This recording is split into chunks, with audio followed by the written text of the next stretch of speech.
Do, do, do, do, do, do, do, do, do. 7, 6, 5, 3, 2, 1. Bang. Word. Hey, cat. All right, all right. Day 2 of this stream. Here we go. Boom. What's up, everybody? Shout out to Vibes Radio for the music. You got a great playlist. Okay, here we go. Back again. Writing a book in 30 days is done. Now we are publishing a book in 15 days. And today is day 2. What did I say? 15 or 14?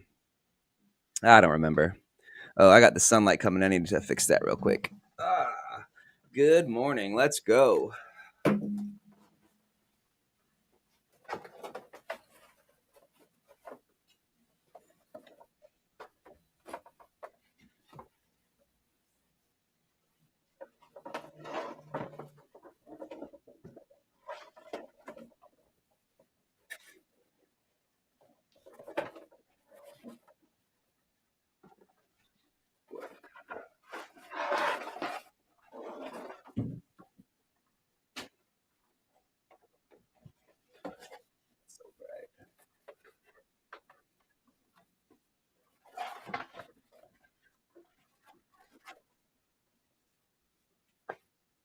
Okay, that is way better.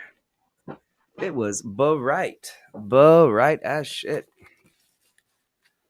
Okay, here we go. Writing a book. Let's do it. Okay, let's see. Why is this so big here in the screen? That's better. All right, I can see comments on. Bum bum bum. All right. So we are writing a book today. Let me pull up this guy here and get started. Let's pull up Twitch.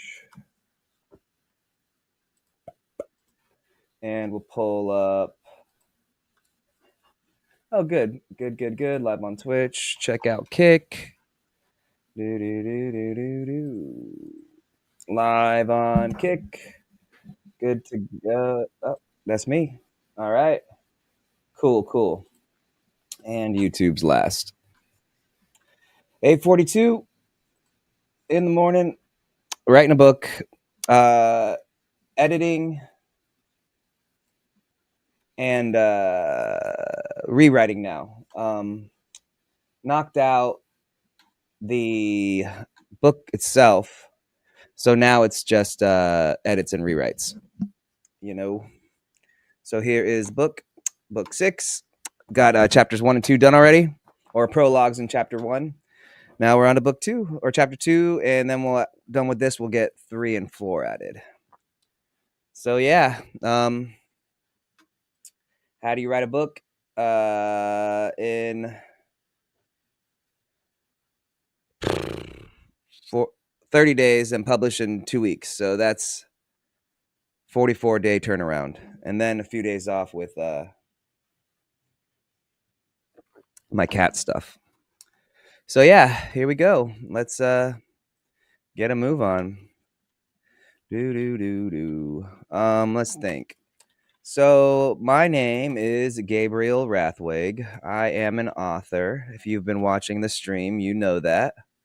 I write science fiction, fantasy, and specifically in the genres of alternative history, time travel, LitRPG, historical fiction, historical fantasy, and basically whatever I feel like. I think these days, despite what... That's pretty loud, huh? I should turn that down a little bit.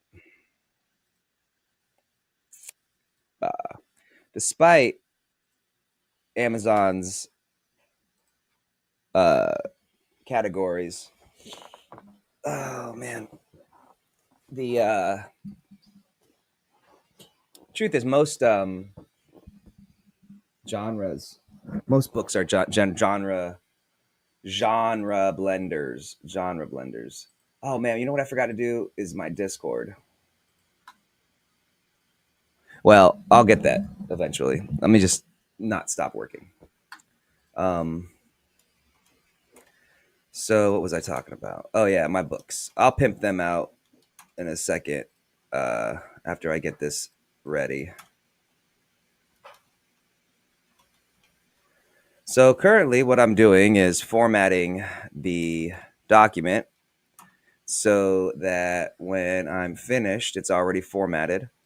And when I get the edits and rewrites from my editor, i.e., my esposa, mi esposa, all I really have to do is make those edits, load it up to KDP, Kindle Publishing, and check that over for any editing, any glaring uh, punctuation, not punctuation, formatting, like if the paragraphs are off alignment or things like that. There's like little technical glitches that come on when you upload to KDP a lot. It just happens. It's a thing. Um, Connection is unstable. If you're on Wi-Fi, try. Oh well, my connection's unstable. It is what it is. But it seems like it's fine. Ah, oh, it's getting better. All right, where was I? Yeah. So that's what I'm doing now. If you've been watching for the last month, 2 months, I guess it's been 2 months now. Jesus, it's crazy how time flies, and you don't realize it. I don't want to leave this on here. Let's put it here. Let's just minimize the screen. Yeah, so I've been doing this for 2 months. Yeah, so it's 8, 9, 10. Actually, maybe this will be my third month. Maybe I think I started in July, so not the whole month, but maybe the middle of the month in July. So yeah, it's kind of wild. I've been streaming for 3 months. Not yeah, streaming. Huh. Then we have the podcast going. That's been fucking loading it up to things and troubleshooting. I feel like I'm an admin again. Back in when I used to, I was in the Coast Guard when I got out of high school back in the late '90s and early to mid late 2000s. And oh, good. Look at that. There's chapter 3. All right. So after 3, we will get the next couple chapters loaded up here. All right. So let's see. Writing tip. Yesterday's was. What was yesterday's? I think it was just take time off if you need it. I think that makes sense. Take time off if you need it. So today's would be more.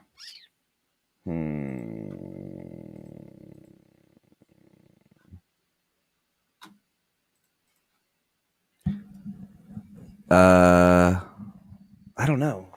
I feel like I've given so many tips every day. It's been 3 months, like I said. Don't be jealous.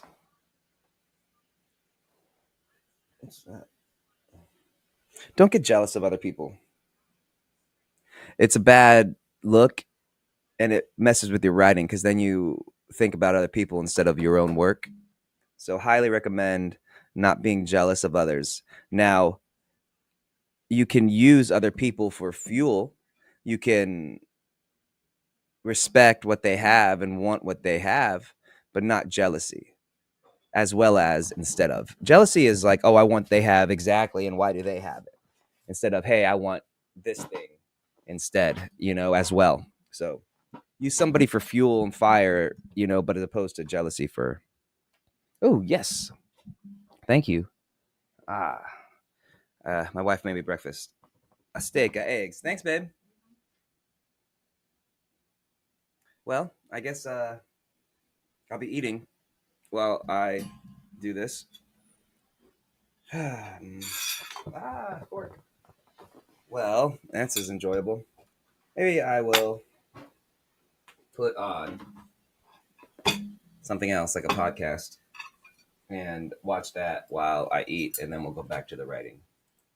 Uh, yeah, I've been wanting to watch this debunking podcast. I like this guy a lot. He's pretty dope. Uh, I believe if you look like this guy, um, what's Dan from debunking, then you automatically get street cred in my book. He's so dedicated to his work that he cannot shave, and it's a beautiful beard. Here we go.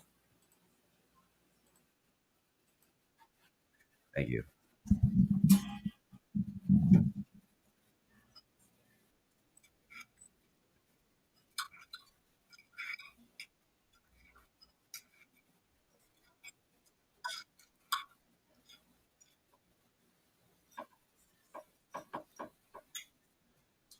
It's a prime ribeye. Or no, a prime New York strip. Pretty damn good.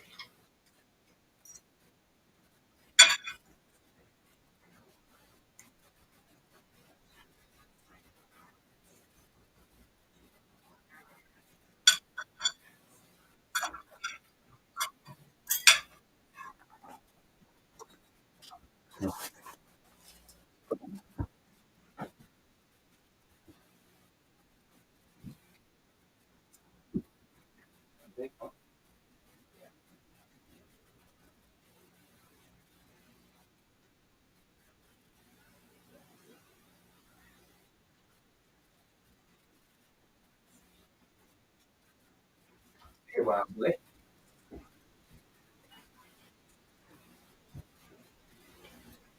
Okie dokie. Sorry, I was had to get the A1s. um, did you?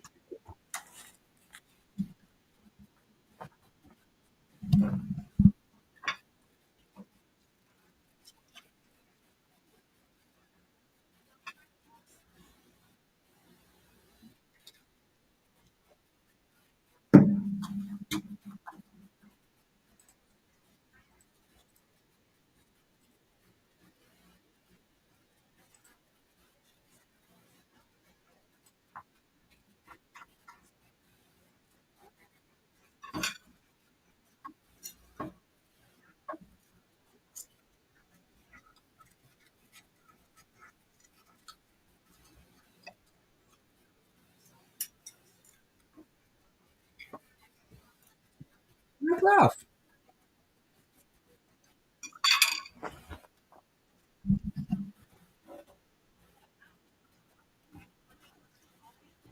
He keeps pawing me. He keeps pawing me.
All right, be right back.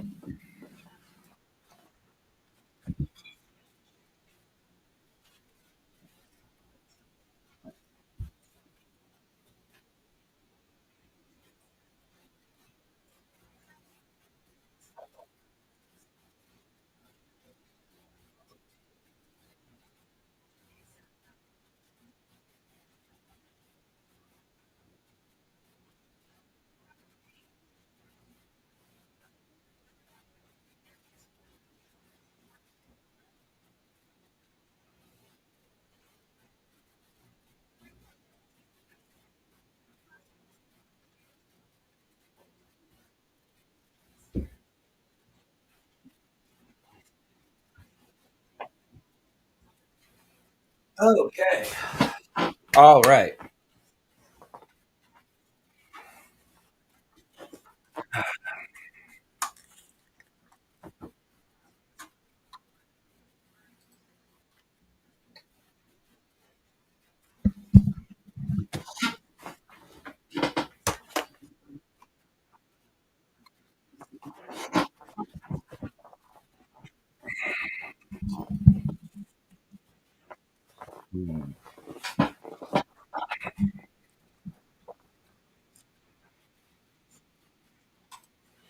All right, Dan.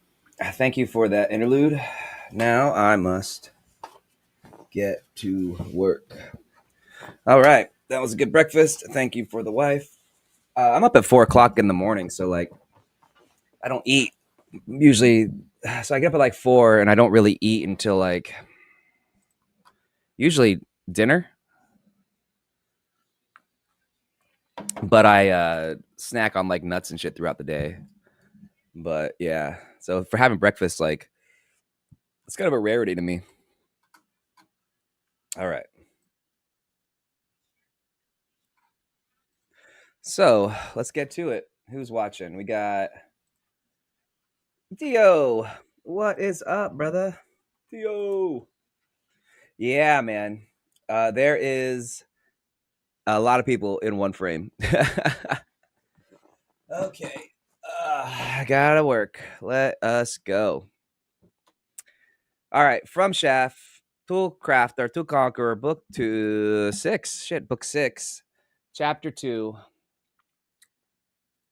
Let's roll.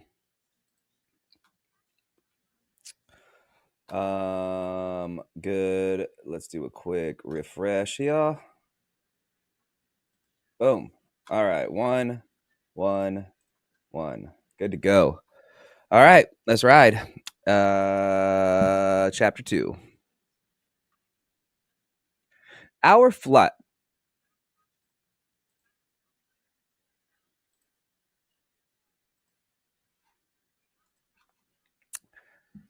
Chapter 2. Our flight from Kamakura Castle was more of a procession and sightseeing tour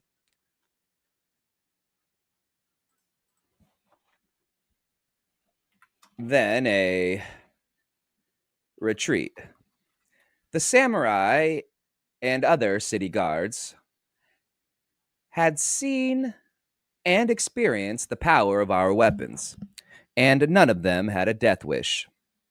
Contrary to popular belief, medieval samurai were not bloodthirsty suicidal warriors.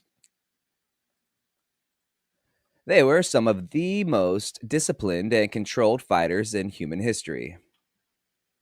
And they also valued their lives very highly.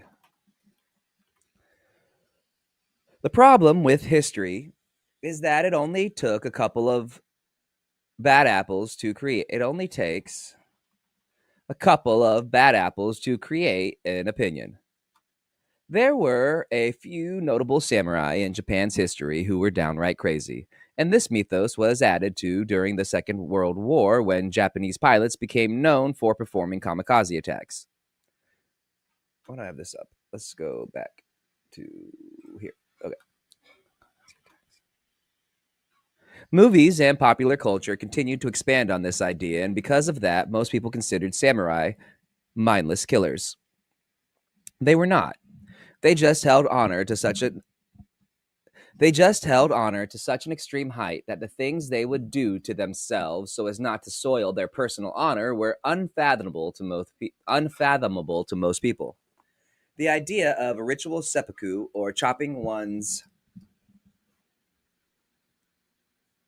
fingers off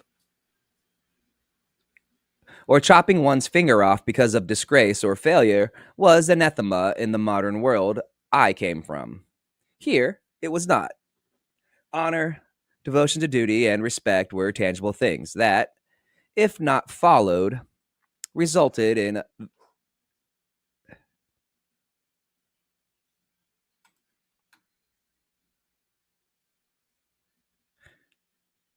honor, devotion to duty, and respect were tangible things that, if not followed, resulted in inferior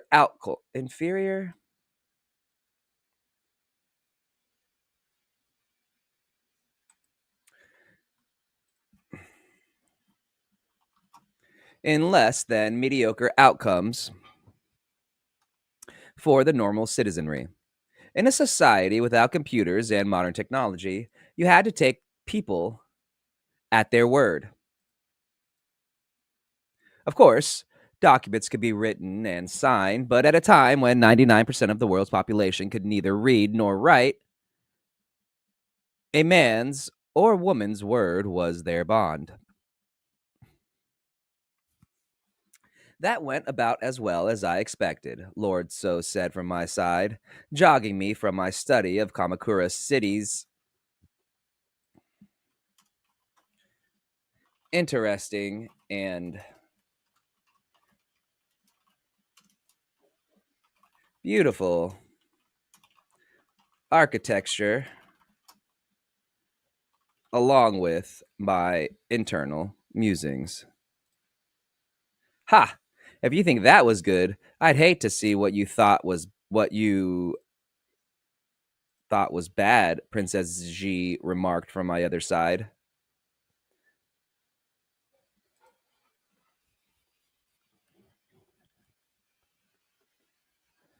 Hojo Chidori shook her head from Lord So's right, her two giant pangolins rolling along in front of and behind us, clearing a path and keeping onlookers away.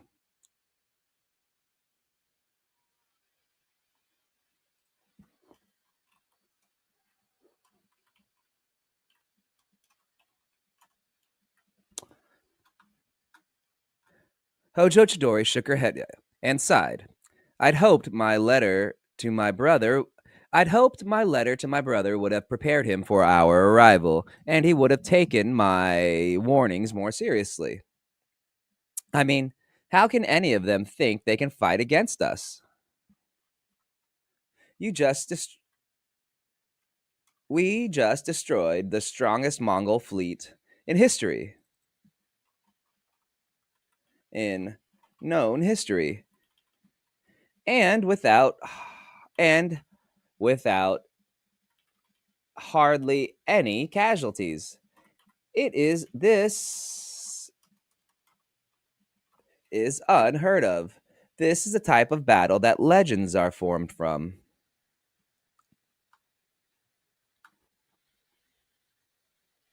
I turned my gaze away from the beauty of the surroundings.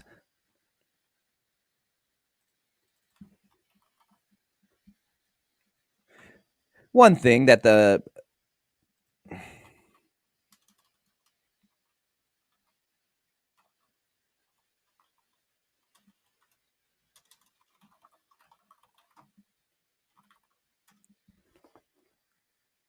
I tore my gaze away from the beauty of the surroundings to the beautiful girl.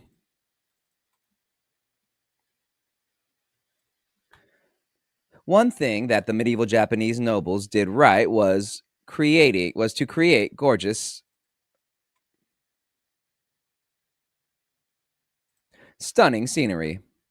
Even though it came at the cost of the peasantry, the gardens and Shinto architecture were easy on the eyes. The raw emotion in Chidori's tone was palpable, and I could tell she was taking what happened hard.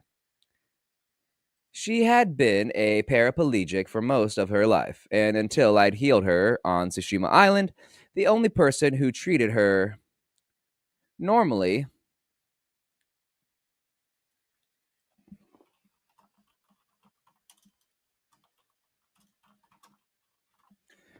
and the only treated her like she was normal, had been her brother. Chidori was a dutiful sister and a loyal daughter to the Hojo clan. It must have been heart wrenching for her to leave with us. I decided to tell her as much.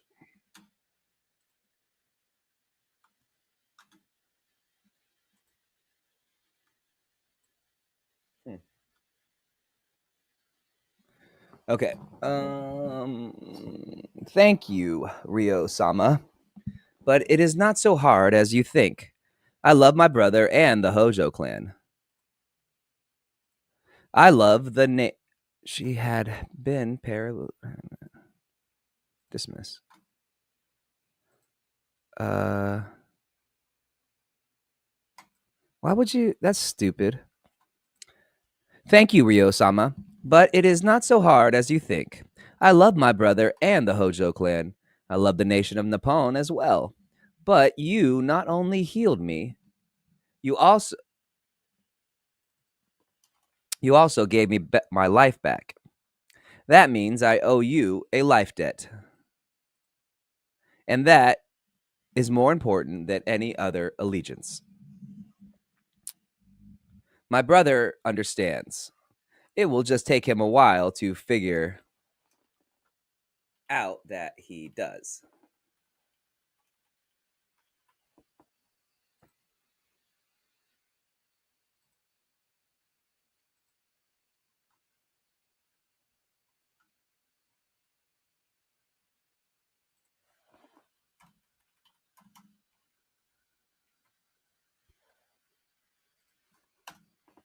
The gorgeous young woman. The gorgeous young woman flashed me a beautiful smile and then turned back ahead, her hand holding Lord So's, who gave me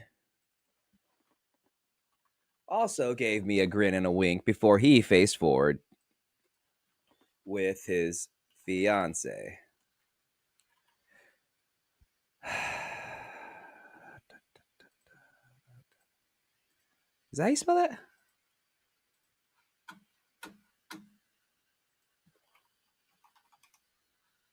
Yeah, one.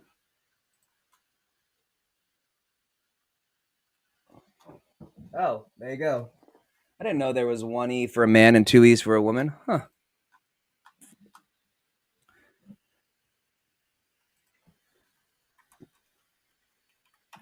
I shook my head and grinned. At least one good thing came out of that catastrophe, I thought as I watched the couple walking hand in hand ahead of me. Right then, a slight tug on my kimono, on my sport, you, my utility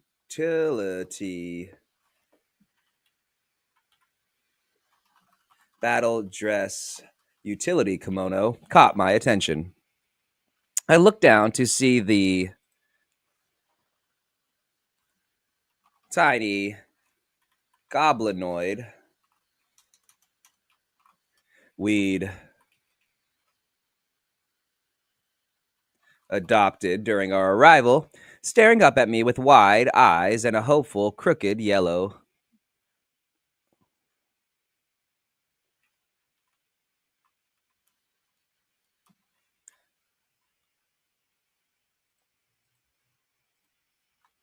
Staring up at me with wide eyes and a hopeful, crooked tooth smile.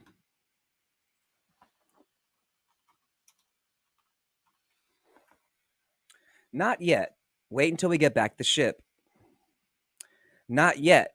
Wait until we get back to the ship. Get back in hiding, I told him. I whispered to him, shooing him. I whispered, shooing him back with a slight gesture. Instead of scampering away like I thought he would, he tugged harder, and his smile turned into a determined frown. I raised a questioning eyebrow at him, still walking by long strides, still moving with long strides, causing the little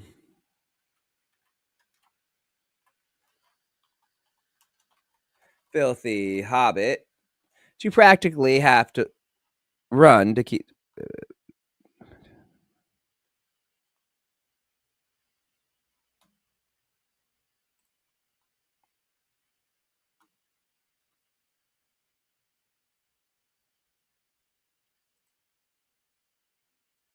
I don't like that.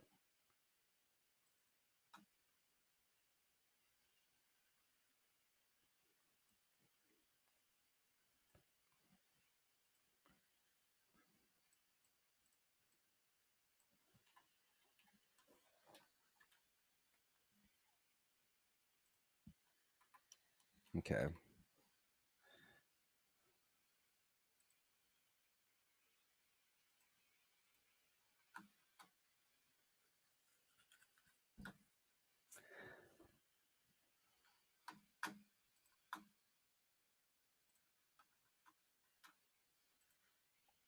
Perhaps okay. Instead of scampering away like I thought he would, he tugged harder, and his smile turned into a determined frown. I raised a questioning eyebrow at him, still moving with long strides, causing the little filthy little hobbit to run to keep up with me. I stifled another sigh. When I finally let one out, it was going to be epic. Perhaps you should hear the little fellow out, Alan suggested, appearing from his mental space and in the forefront of my mind. He seems very eager to share with you, to the point where his life is in danger if seen here. If my understanding of non-humans and how they are treated here is correct, he is risking his life.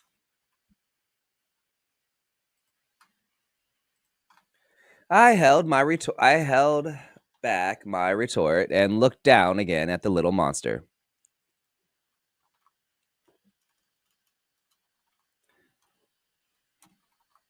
He was cute in a disconcerting way, like a bipedal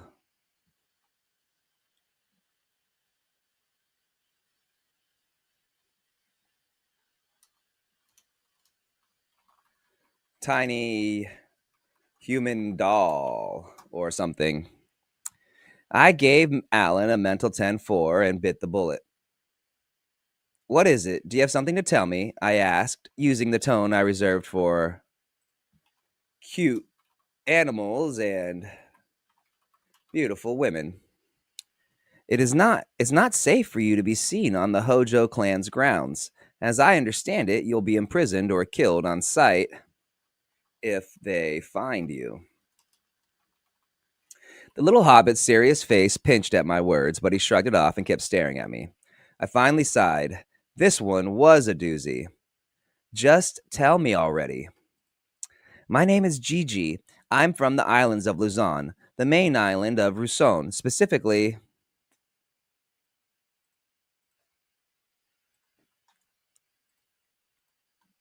My father is the chief of the Rusun.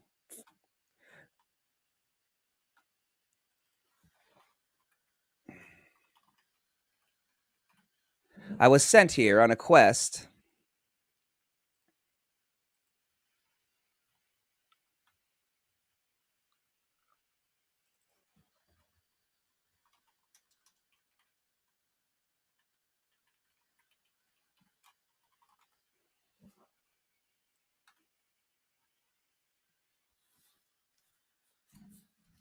My uncle is the chief of the Rusun.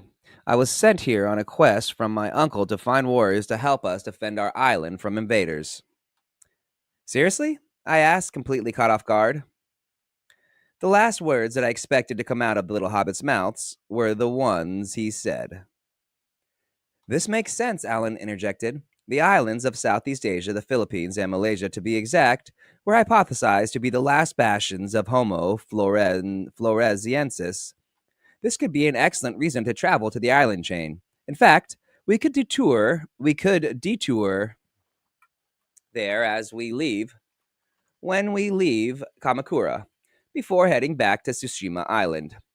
I imagine that they have all sorts of resources that we could use for a myriad of things, for a myriad of projects.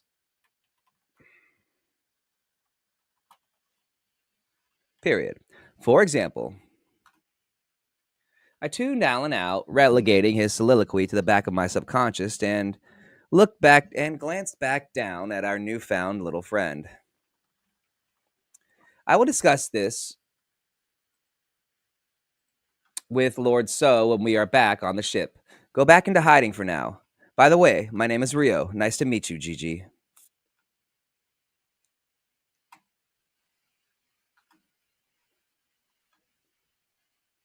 Nice to meet you too, Rio sama, the tiny little being replied, with a bow before he disappeared back underneath the skirts of Princess G and her attendants. Captain Hiroki, as usual, came to our aid, fanning the soldiers and sailors under his command out to surround us from spying eyes. Still, they weren't 100% effective, as I noted more than a few sets of watchers from more than a few of the surrounding taller structures.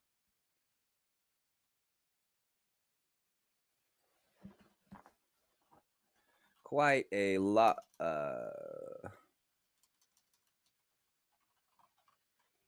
With my superior eyesight enhanced by Alan and my neural implant, I was able to detect.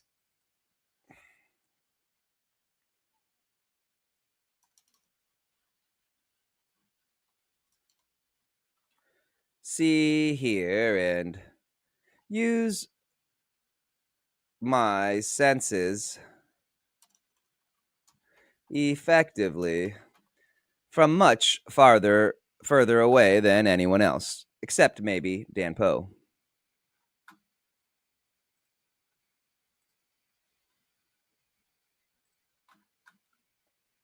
I still hadn't figured that magical monk out.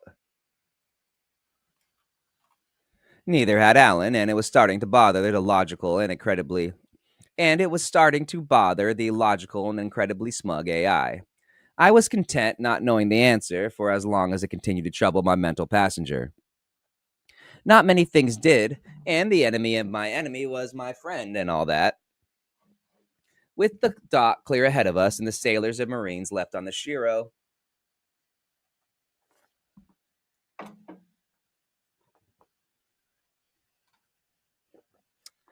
with the dock clear ahead of us and the sailors and marines left on the Shiro waiting for us with bells on, and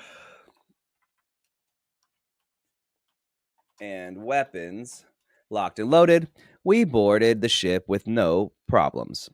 The rest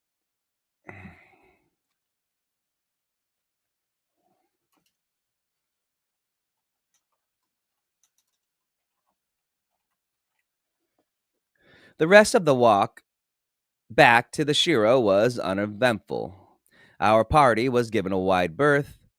Most locals had seen or heard what had happened to the Mizuki fort or had witnessed Captain Hiroki and his people's and his men's mad dash into Kamakura Castle.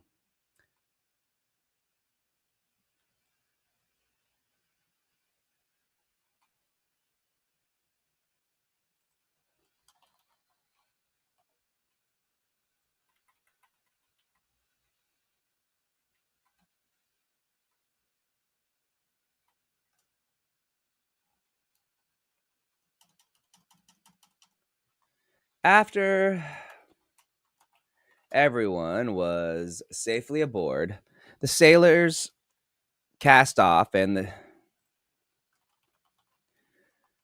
Hiroki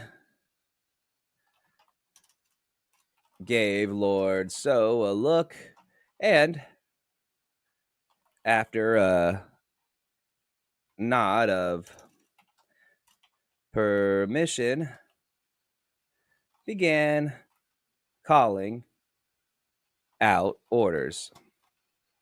The sailors quickly cast off, and the ship began to make way and leave port under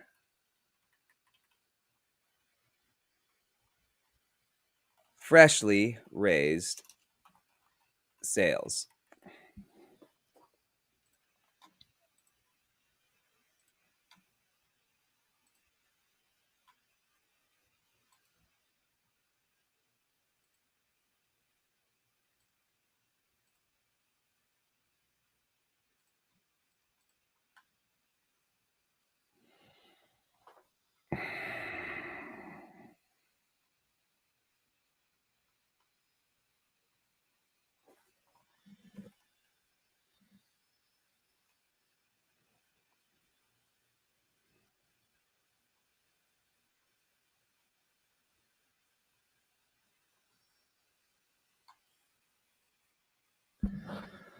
Okay.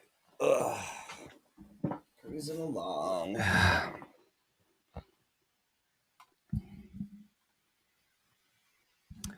I still didn't want to reveal the secrets of our ship's technology if we didn't need to. But the firing of the cannons had been the firing of the cannons was a necessary evil. The Shiro had been ready to sail since the moment they had docked in port. Even as we gingerly threaded our way out of the harbor, most of the wooden junks and smaller dinghies off moved our way of their own accord. There was still so much shipping that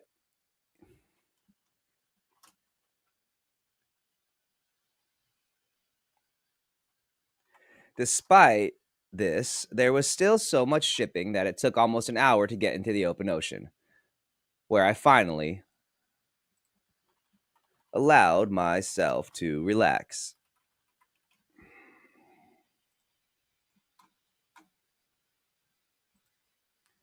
Lord So, Jiro, and Dan Poe joined Lord So, Jiro, and Dan Poe had joined me on the rear of the main deck and stood silently with me as we watched the city of Kamakura shrink in the distance.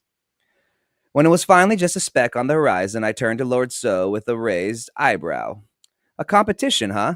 With all the nations of the known world sending their champions to Tsushima Island? I wasn't the only one staring accusingly at the man.